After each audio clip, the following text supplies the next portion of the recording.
Bom dia, pessoal! Hoje eu vou estar apresentando sobre e nele vamos falar sobre suas características, curiosidades, estrutura e formação. Eu espero que gostem do vídeo. Primeiramente, precisamos saber como que ocorreu a formação do Sol. Existem várias teorias, porém a que é mais aceita na comunidade científica é essa que eu vou estar falando agora. É a que diz assim, que antes de existir o Sol e os planetas, o que existia no lugar do nosso sistema solar era uma gigantesca nuvem de gases e poeira. E os gases dessa nuvem seriam os que nós conhecemos, que é oxigênio, nitrogênio e principalmente hidrogênio e hélio. E a poeira ela seria formada por outros elementos químicos, como alumínio, ferro, urânio. E por algum motivo que ainda não foi explicado, essa nuvem ela se encontrou em condições adequadas para se aglomerar e se juntar em pequenos blocos. E esses blocos eles começaram a se juntar e ficaram cada vez maiores. E acreditam, que o bloco que se formou primeiro no centro da nuvem ficou tão grande e pesado que a sua força gravitacional tornou-se forte o suficiente para reter os gases com muita facilidade, continuando até a atrair os gases devido à sua força gravitacional. Esse bloco ele aumentou tanto de tamanho e a massa que acabou se transformando no Sol. E com isso, então, o nosso Sol é a nossa estrela do sistema solar, situada no centro, e todos os outros corpos também, como planetas anões, asteroides, cometas, poeiras, estão associados e giram ao seu redor. E nesse vídeo nós vamos estar explicando um pouco como que isso funciona. E o nosso Sol ele é composto de elementos químicos, principalmente de hidrogênio e hélio, porém tem também alguns traços de metais. E ele é responsável por 99,9% da massa do nosso sistema solar, ou seja, é muita coisa. O seu período de rotação no Equador é de aproximadamente 25 dias terrestres e nos polos aumenta para 36 dias. E essa diferença se dá por conta dele ser um corpo gasoso. Agora falando sobre a estrutura interna do Sol. Bom, ela é dividida em 6 partes, que no caso o núcleo é a parte mais quente e com maior quantidade de massa, tem cerca de 139 mil quilômetros e também é a região onde é produzida a energia solar. A zona de radiação, nessa zona a energia do núcleo propaga-se através da radiação. Tem a zona de convecção, é a porção do Sol onde ocorrem as correntes de convecção de calor e essas correntes elas levam energia para a parte externa da superfície solar. Tem a fotosfera, que é a parte visível à Terra, a cromosfera, que é a parte onde ocorre a transição entre a fotosfera e a coroa do Sol, e a coroa, que é constituída por plasma e é a parte luminosa do Sol. Nessa região, a temperatura pode atingir até 2 milhões de graus Celsius.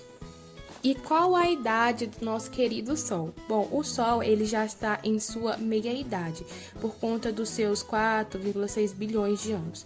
O Sol ele já queimou cerca da metade do seu estoque de hidrogênio, mas ainda tem muito hidrogênio para continuar a queima, ainda por aproximadamente 5 ou 6 bilhões de anos. Então, atualmente, ele é conhecido como estrela anã amarela.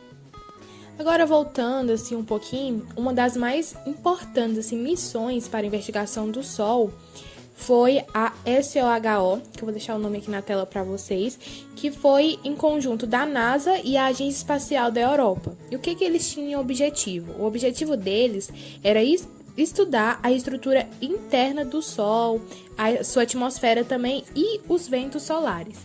E entre as missões mais recentes, tem uma que foi lançada em 2018, que foi a sonda solar Parker, e em que 2025 ela vai transitar aproximadamente 7 milhões de quilômetros de distância no centro da estrela em uma velocidade de 690 mil quilômetros por hora, buscando informações sobre as camadas mais externas e características do forte campo magnético solar, que ainda não tem muitas informações sobre. Como nós já sabemos, o Sol é de fundamental importância para a manutenção da vida terrestre, pois através deles ele nos fornece luz, calor, energia, além também dele ser responsável pela evaporação e por diversos processos biológicos em plantas e animais. Porém, a gente sabe que ter uma exposição excessiva aos raios solares pode provocar vários problemas à saúde. E a luz produzida pelo Sol viaja através do universo a uma velocidade de aproximadamente 300 mil quilômetros por segundo, chegando à Terra por cerca de 8 minutos e 20 segundos. Como que o Sol funciona? Bom, sabemos que quando um gás ele é comprimido, ele vai ter o quê? Tendência de se aquecer. Agora é tipo um teste. Pega um pneu de bicicleta usando uma pequena bomba manual. Tanto o bico do pneu como a extremidade próxima da bomba, elas vão se aquecer. Por que isso ocorre? Porque o gás que está dentro da bomba, ele vai ser comprimido pela força que você faz para encher o pneu. Então, quando o pneu está quase cheio e você faz mais força, o gás vai fazer o quê? Ele vai se aquecer ainda mais, vai ficar mais quente. E sabemos também que a pressão, ela aumenta com a profundidade. Outro exemplo, se você mergulhar na piscina de 2 ou 3 metros, dentro de uma piscina, claramente nós vamos perceber que vamos perceber o aumento da pressão em nossos ouvidos. Então, o Sol, a pressão dele é milhões de vezes maior que a pressão da Terra. Para se ter uma ideia, o Sol ele pode se afundar até 50 vezes o diâmetro da Terra sem que cheguemos a seu centro. Então, o hidrogênio, que é o combustível principal do Sol, a ser submetido a essa gigante pressão, ele chega a atingir temperatura de até 15 milhões de graus. E nestas condições, o núcleo do hidrogênio ele se funde e vai se transformar em hélio, liberando uma enorme quantidade de energia.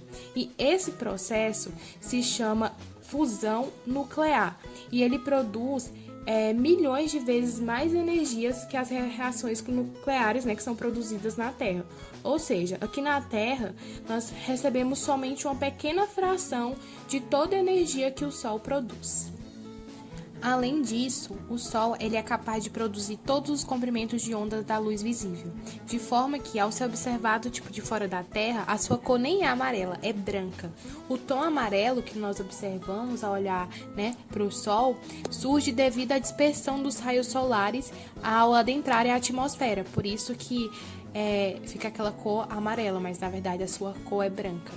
No Sol também ocorre os ventos solares. Como é que funciona isso? O vento solar ele é um fluxo contínuo de partículas e nele contém prótons, elétrons e eles acabam escapando da atração gravitacional do Sol. Então, essas partículas elas são energizadas por altas temperaturas na coroa, que é aquela camada do Sol. Então, essas partículas deixam o Sol em velocidade que varia de 300 a 800 km por segundo. E, além disso, ela pode causar alguns efeitos significativos, como, por exemplo, chegando até gerar auroras boreais, ou então causar problema na transmissão de energia elétrica e de ondas de rádio. O que são as manchas solares? Bom, essas manchas elas são regiões de campo magnético intenso, porque o campo magnético do Sol é 1000 vezes mais intenso do que o da Terra. E elas aparecem como regiões mais escuras na superfície do Sol. Por que isso? Por conta da sua menor temperatura. No seu centro a temperatura é outra e quando comparada com a temperatura da superfície, ela é mais reduzida. E por isso que surgem essas manchas na superfície do Sol. E elas ficam alguns dias, tem duração de alguns dias, mas também pode chegar até ficar por várias semanas. Com tudo isso, ele ainda apresenta um ciclo de 11 anos. Quando a sua atividade aumenta, acaba gerando efeitos observáveis na Terra. Como é que funciona isso, são meio que perturbações no campo magnético terrestre que é causada pela interação com as partículas emitidas pelo Sol. E em épocas, por exemplo, de máxima atividade solar, normalmente ocorre um grande número desses eventos e pode perturbar a propagação de ondas de rádio, TV, GPS e até mesmo causar o colapso de usinas de transformação de energia elétrica. Agora, pessoal, eu vou estar mostrando para vocês essa matéria que eu achei no Olhar Digital. E eu vou estar resumindo ela porque é um pouquinho grande, mas vocês vão entender. Depois eu disponibilizo no grupo. Essa matéria, ela fala que a NASA confirmou, né, o início de um novo ciclo solar. Como eu disse anteriormente, esse ciclo, né, ela acontece num período de 11 anos. E como foi possível, vamos dizer assim, confirmar que nós estamos nesse ciclo? Já tinha, né, alguma suspeita levantada por cientistas e astrônomos, e depois de algumas observações mais detalhadas, foi possível afirmar que nós estamos num período de 11 anos. Esse fenômeno ele não pode ser visto ao olho nu, né, direto da Terra, mas pode ser percebido na falha de comunicações de satélite ou então no aumento de aparecimento de auroras no nosso planeta, tipo, um aumento ligeiro, sabe? E aí, o que tornou, tipo assim, mais possível para identificar o novo intervalo, né, de 11 anos, foi o aumento de manchas escuras no Sol. Porque essas manchas e ciclos, elas são observadas desde o século XVIII. Então, eles, tipo, ficam bem atentos em questão a isso. Então, quando eles percebem, né, que tem mais manchas solares no astro, é porque nós estamos entrando em um novo ciclo. Então, quanto mais mancha solar, é porque talvez, né, possível afirmar. E agora eu vou estar relacionando meu trabalho com as competências e habilidades. Eu percebi que eu trabalhei mais 3 habilidades, porque como que o meu foco era o Sol, então não foquei muito nos outros planetas. Mas eu percebi que eu trabalhei a habilidade 1, que foi comparar as diferentes teorias sobre a origem do universo e do sistema solar. Eu foquei em uma teoria do Sol, então eu trabalhei nela. A habilidade 2, que é conhecer os corpos celestes, né, que formam o sistema solar diferenciado e suas principais características. Eu também pesquisei e citei sobre cometas, asteroides e algumas composição. E a habilidade 21, que era empregar procedimentos e práticas de observação, levantamento de hipótese, experimentação, coleta de dados, conclusões, também que envolve diferentes aspectos relacionados ao estudo da microbiologia, geologia, astronomia e meteorologia. Eu acho que eu foquei mais nessa parte da astronomia, focando e colocando algumas coletas de dados do Sol e algumas curiosidades e características e informações importantes. Bom, e foi isso. Eu finalizei por aqui. Eu espero que tenha gostado do vídeo, que tenha compreendido. Em caso de dúvidas, pode me perguntar. Obrigada pela atenção de todos.